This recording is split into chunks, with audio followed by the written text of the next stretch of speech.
प्रियजनों, राधे राधे, जय श्री कृष्णा। मेरा नाम है चाणक्य राज भारद्वाज और आप देख रहे हैं राशि ज्योतिष, दर्पण मन का और सुख जीवन का। 15 जनवरी सन 2024 को सूर्यदेव धनु राशि से निकलकर और अपने पुत्र शनि के स्वामित्व की राशि मकर में प्रवेश कर चुके हैं और अब 13 फरवरी तक यहीं पर विराजमान रहेंगे सूर्यदेव।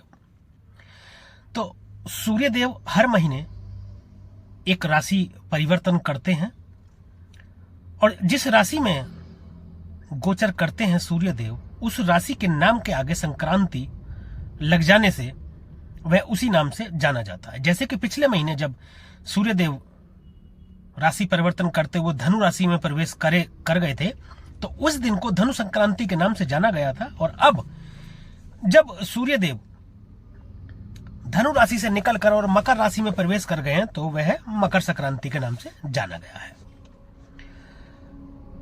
सूर्य एक सौर मंडल का महत्वपूर्ण ग्रह है। सूर्य को समझते हैं। सूर्य अपने आप में एक एनर्जी है, आत्मविश्वास है, आत्मा है, पिता है, सरकार है, सुख समृद्धि,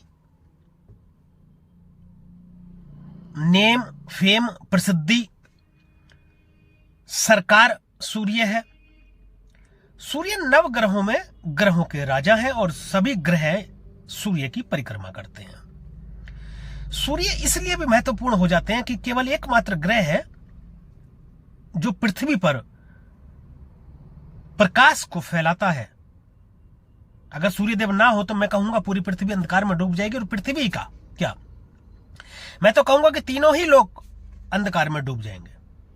एकमात्र ग्रह सूर्य जो प्रकाशमान रखता है तीनों ही लोगों को। एक विशेष बात और, मकर संक्रांति के दिन सूर्यदेव उत्तरायण हो जाते हैं।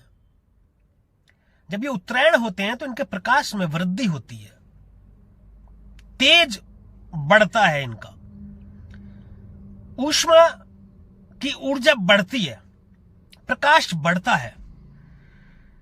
तो सूर्यदेव देखिए वैसे भी अपने आसपास इतना प्रकाशमान रखते हैं कि चीजें जो है स्पष्ट दिखाई देती हैं। एक तो स्पष्टता आती है, स्पष्टता के कारक आप माने जाते हैं सूर्यदेव। दूसरा ये है कि जब ये सूर्यदेव अपना प्रकाश डालते हैं, इतना दूर हो जाने के बावजूद जब सूर्य का प्रकाश धरती पर आता है तो उस धरती भी जगमगा उठती है। ऐसा प्रभाव है सूर्य का, ऐसा गुण धर्म और अस्तित्व है सूर्य का, आप समझ लीजिए। तो उसी सूर्य के विषय में हम बात कर रहे हैं, उनके गोचर के विषय में, कि सूर्य के गोचर का 12 की 12 लग्न और राशि के जातकों पर क्या प्रभाव रहने वाला है सूर्य का, मैं बता रहा हूं। इस विषय में चर्चा करते हुए अब तक मेष राशि से लेकर और वृश्चिक राशि के जातकों पर इसके प्रभाव के विषय में मैं बता चुका हूं। यदि ये वीडियो आप नहीं देख पाए हैं तो ये सभी वीडियो हमारे चैनल पर उपलब्ध हैं, आप जाकर के देख सकते हैं। और आज जिस राशि के विषय में हम बात करने के लिए उपस्थित हैं, वह राशि है प्रियजनों धनु राशि। तो प्रियजनों कहीं मत जाइएगा, मेरे साथ बने रहिएगा वीडियो के अंत तक, क्योंकि मैं बताऊंगा धनु लग्न और धनु राशि के जातकों पर सूर्य के गोचर का प्रभाव क्या रहने वाला है। और वीडियो के अंत में मैं कुछ उपाय भी बताऊंगा जिसके माध्यम से आप सूर्य के नेगेटिव प्रभावों को कुछ हद तक पॉजिटिव कर सकते हैं और पॉजिटिव प्रभावों को कुछ हद तक और बढ़ा सकते हैं। तो देर नहीं करते प्रियजनों, चलिए शुरू करते हैं। और आपकी राशि से जो सूर्य का गोचर हो रहा है वह द्वितीय भाव में हो रहा है। द्वितीय भाव धन भाव, कुटुंब का भाव, वाणी का भाव, इन्वेस्टमेंट का भाव, बचत का भाव, भोजन का, खाने का भाव। धन भाव में गोचर करेंगे सूर्यदेव, वाणी के भाव में गोचर करेंगे सूर्यदेव। तो एक विशेष सावधानी जो आपको रखनी है जबान पर। वाणी में दोष उत्पन्न होने के कारण कुटुंब से रिश्ते खराब हो सकते हैं, दोस्तों से रिश्ते खराब हो सकते हैं, रिश्तेदारों से रिश्ते खराब हो सकते हैं, ससुराल पक्ष से आपके रिश्ते खराब हो सकते हैं। इस पर विशेष ध्यान देने की जरूरत है। जो भी बोलें आप सोच समझ करके बोलें, कम बोलें, और बहुत ज्यादा जरूरत ना हो तो सलाह है कि ना बोलें। एक वाणी ही है जो काम बना भी देती है और बिगाड़ भी देती है, चाहे वो व्यापारिक हो, चाहे सामाजिक हो, चाहे संबंध हो। ये सब वाणी के कारण ही अच्छा या बुरा हो जाता है। तो इसका आपको थोड़ा सा ध्यान रखना है, सावधानी यदि बरतेंगे तो सब ठीक रहेगा। दूसरा, पैतृक संपत्ति का भाव। दूसरा भाव, पैतृक संपत्ति में यदि कोई सरकारी विवाद चल रहा था आपके, तो वह सुलझ सकता है। उसके सुलझने के बहुत ज्यादा अधिक चांसेज है, बहुत अधिक संभावनाएं हैं कि वह सुलझ जाए और वह पैतृक संपत्ति आपको मिल जाए। यदि किसी पैतृक संपत्ति के विषय में कोई विवाद चल रहा था सरकारी, तो सूर्य सरकार के कारक है और ये पॉजिटिव रिजल्ट यहां पर देंगे आपको। निवेश यदि आपने कहीं किया है तो उसमें बढ़ोतरी करवाएंगे, आपकी निवेश में आपको फायदा पहुंचाएंगे, धन में आपको फायदा पहुंचाएंगे।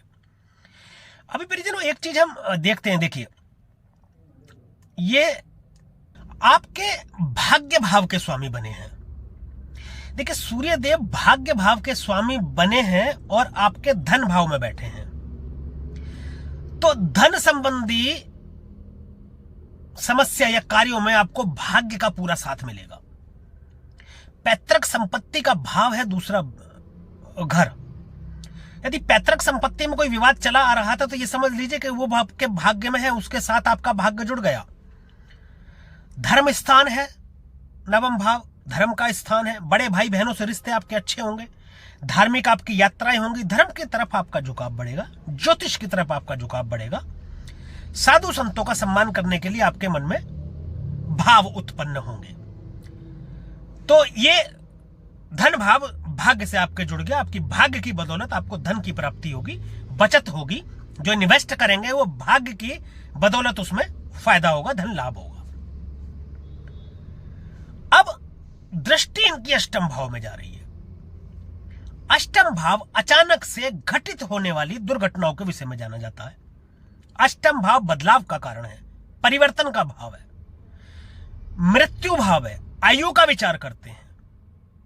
अचानक से धन देने के लिए भी जाना जाता है। ऑकल्ट साइंस, गुप्त रोग, गुप्त विद्या, गूढ़ रहस्य, तंत्र मंत्र, ज्योतिष विद्या, ससुराल पक्ष, सब देखा जाता है अष्टम भाव से। तो धन भाव में बैठ करके भाग्य भाव के स्वामी होकर के अष्टम भाव में दृष्टि डाल रहे हैं। सूर्य देव है जो अष्टम भाव में दृष्टि डाल रहे हैं, तो अष्टम भाव अंधकार है, वहां पर दृष्टि डालेंगे, प्रकाशमान कर देंगे। मैं ये नहीं कहता कि बहुत बुरा फल प्रदान करेंगे, मैं ये भी नहीं कहता कि बहुत अच्छा फल प्रदान करेंगे, परंतु इतना जरूर है कि स्पष्टता आ जाएगी, स्पष्ट हो जाएंगे चीजें, एकदम आपको क्लियर दिखाई देने लगेंगी। आपको इतनी समझ आएगी क्या सही है और क्या गलत है। इन्वेस्ट करने से पहले 10 बार आप सोचेंगे, और सलाह भी आपको दी जाती है कि आप सोचें, क्योंकि हो सकता है कि कोई बहुत बड़ा नुकसान इस दौरान आपको हो जाए, या कहीं इन्वेस्ट किया हुआ है आपने, यदि उसमें लॉस में जा रहे हैं या कम प्रॉफिट पर हैं, तो उस पर ध्यान देने की जरूरत है कि उसको बाहर निकाल लें या वापस ले लें, क्योंकि हो सकता है ज्यादा लाभ के लालच में जो है वह भी चला जाए। तो इस पर आपको विशेष ध्यान देने की जरूरत है। तो प्रियजनों, ये रहा धनु राशि के जातकों पर सूर्य के गोचर का प्रभाव। अब बात कर ले कुछ उपायों की, लेकिन उससे पहले मैं बता दूं कि आपको अपने कर्म अच्छे रखने हैं, दूसरे के विषय में कुविचार नहीं रखने, बुरा नहीं सोचना, घृणा नहीं करनी, दूसरों का नुकसान करने के बारे में नहीं सोचना है, तो ग्रह आपको अच्छा फल प्रदान करेंगे। इसके उलट यदि दूसरों का बुरा चाहते हैं, आचरण अपना ठीक नहीं रखते, शराब, मांस, अंडा, मछली का सेवन करते हैं, और वह विचार आप यदि करते हैं, पर स्त्री गमन यदि आप करते हैं, तो कोई भी ग्रह कितना भी शुभ बैठा हो, अच्छा बैठा हो, आपको अच्छा फल प्रदान नहीं करेंगे, और सूर्य तो कतई नहीं करेंगे। तो उपायों की बात कर ले। आपकी राशि के स्वामी देवगुरु बृहस्पति, आप विष्णु सहस्त्र नाम का पाठ करें, रोजाना एक पाठ करें। अगर नहीं कर सकते तो जितना हो सकता है उतना करें, बाकी फिर अगले दिन से शुरू करें। प्रतिदिन सूर्य को जल अर्पित करें, सूर्योदय के 1 घंटे के भीतर भीतर, जैसा कि मैं बताता हूं। तो पूरा ये सूर्य का गोचर आपको अच्छा फल प्रदान करेगा। तो प्रियजनों, ये वीडियो यदि आपको अच्छा लगा हो, दी गई जानकारी से आप संतुष्ट हो, तो कृपया वीडियो को लाइक करें, शेयर करें, और कमेंट में हमें जरूर बताएं कि जो गोचर हमने फलित किया है वह आपकी जन्म कुंडली पर कितना सटीक बैठता है। और हमारे YouTube चैनल को सब्सक्राइब करें तथा बेल आइकन बटन को भी दबाएं ताकि इसी प्रकार की और भी महत्वपूर्ण जानकारियां आप तक समय पर पहुंचती रहें। आज के लिए और अभी के लिए बस इतना ही। मिलेंगे अगली वीडियो में, एक और राशि के विषय में चर्चा करेंगे, सूर्य के गोचर की। तब तक के लिए प्रियजनों, राधे राधे, जय श्री कृष्ण। और आप देखते रहिए राशि ज्योतिष, दर्पण मन का, सुख जीवन का।